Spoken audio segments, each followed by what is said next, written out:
your loins with truth. The first thing that you must keep with you at all times is a truth belt. To gird up your loins means to put on a belt. Virtually all the men here have belts on. The loin is the waist area. He says, gird up your loins with truth. Many of the ladies here have belts on. A belt for a man holds up his pants, keeps his shirt tucked in.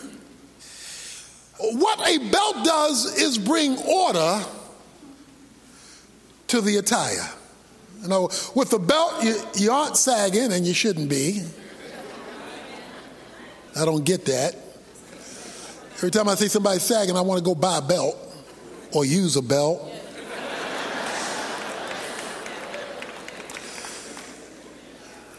But it brings order, and it holds things in place. The belt holds things. It keeps the pants up. It keeps the shirt in. It holds things in place. So he's using the human body to make a spiritual point. Gird up, belt your loins with truth. The belt is usually buckled when things have been situated, and then you keep them situated with the belt. You button the pants, you tuck in the shirt, and now you want it to hold.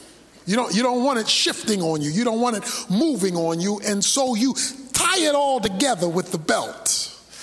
When the belt's there, then now I'm ready to move. I'm ready to move because now I won't disturb the order of things if I keep my belt buckled. He says, if you're going to win in the spiritual realm, you need a belt. And the name of this belt is called truth. You never leave home without it, because it'll hold things together. Now, taking it from this contemporary context to the historical one, all of you who've watched movies from the Roman era, which is when the Bible was written or when these activities occurred, know that they walked around in tunics, sort of long robes. That's how people dressed, men and women. They dressed in these tunics, these long robes. Except when they were going to do something serious, because then they would tie the tunic.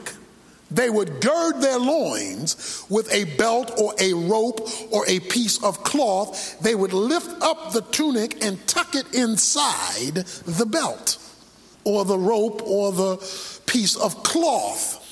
When they did that, that meant they were getting ready to move. Either they had work to be done and they didn't want to step on the tunic, or they had activities to take care of and they needed things to be, because they were going to be in movement and in motion. So to hold things together in their movement, they would gird up their loins. That is, they would take the tunic and tuck it in and tighten the belt because they were about to move. When a Roman soldier was about to go to battle, he would tie up his tunic because he was getting ready now to go to war. He says, keep your belt on with truth. What is this thing called truth?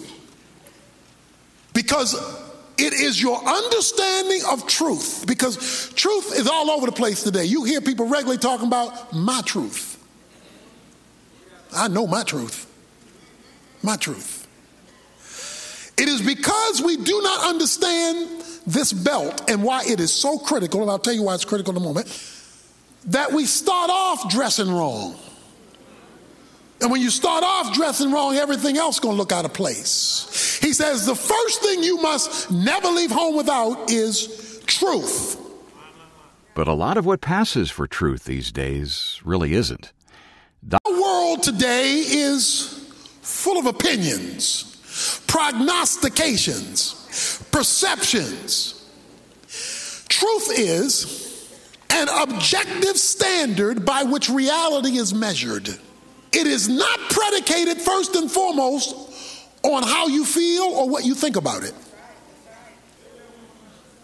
It's not predicated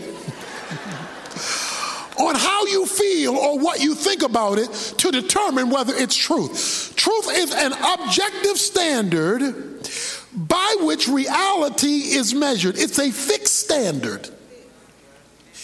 Truth is that to which all things must conform. Truth is reality in its original norm. That is, truth is that which is real because it was real originally. So in order to discover truth, you look for origin. Since God is the originator of all origin, only God can be the fixed standard of what is true. Because he is the origin of it. There is no pre-origin to God. So there's nobody behind God that you can go to check on God. There's nobody you can go to say, did God know what he was talking about, thinking about, saying when he said, did, or thought this? Because that is the original norm. It is an objective standard by which reality, what is real, is measured. Since God is the originator, suppose you went to the doctor and you said, "Doctor, something's wrong and I need some help." And the doctor examines you and he says, "Well, you know, in my opinion, I can't prove it, but this is my feeling. My feeling is that I want to cut you open, and I just feel if I cut you open and leave you there long enough, I'll find it. I'll find it because I really feel I'm good at this, and I don't know about you, but I may have to get a second opinion because he's not sure." Suppose you jumped on a plane and the pilot said, I think this is the right way to go. I think I'm going north. I feel it. I feel it. We wouldn't function well like that. You probably get off that plane. He's talking about, I think it's going to lift off. You know what pilots are taught? Pilots are taught to read the instruments and never go by how you feel. Because you what? Up there in the space, you can get disoriented. Because you can feel you're going right side up and really be upside down. Satan is the great deceiver. He can flip you upside down and you think you right side up. And how many of us have thought we were going right side up only to discover we were upside down? That's why they have control towers. They have objective standards outside of you to let you know whether you're headed right, to let you know. See, you're looking out there, the pilot looking out there, I don't see any planes. That doesn't mean a thing. That doesn't mean a thing you don't see any planes. There is a control tower that gives you an objective standard that tells you whether you see a plane or not, there is a plane there because your sight line is limited. Here's the question of truth. The question of truth boils down to one thing. What will be your final standard? It boils down to that. Will it be your emotions? The problem with that is feelings change. Feelings change. You're happy, you're sad, you're glad, you're mad. Feelings change. You cannot use your feelings as a measurement of truth. Now, don't misunderstand me. I am not suggesting you disregard feelings. Feelings are real. Feelings are there. I'm not saying you skip feelings. I am saying you don't allow feelings to be the final arbitrator of what the truth is. That's a big difference. Acknowledge them, have them. God gave us feelings, but never allow them to be the final determiner of truth. You say, well, I'm smart. In my mind, I can figure this out. I don't care how smart you are finite in your brilliance. You are smartly limited. You have limitations. That's why with new information we go, oh. How many times have you went, oh, or oops? New information was added to your brilliance that you were previously unaware of, which made you change your view.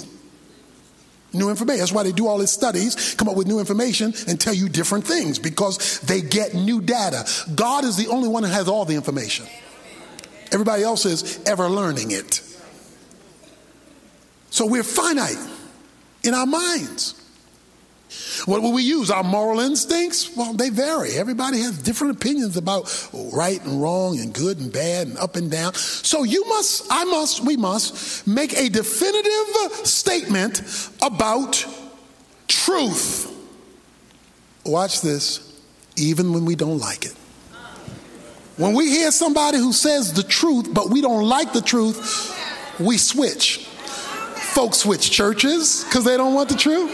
Folks switch counselors because they don't like it. Folks switch friends because they don't like it. That's not the question. Is it the truth? Why? Why is this a critical issue? Because demons piggyback on lies. So if you have believed a lie, you have invited a demon. Dr. Tony Evans, talking today about the kind of truth we can really depend on, part of his 8-message series called The Armor of God. Copies are available on CD or DVD or for download on MP3, and they contain material we didn't have time to include on the air. Today's message was called The Belt of Truth, and you can request that title separately if you'd like. Details are waiting for you at tonyevans.org.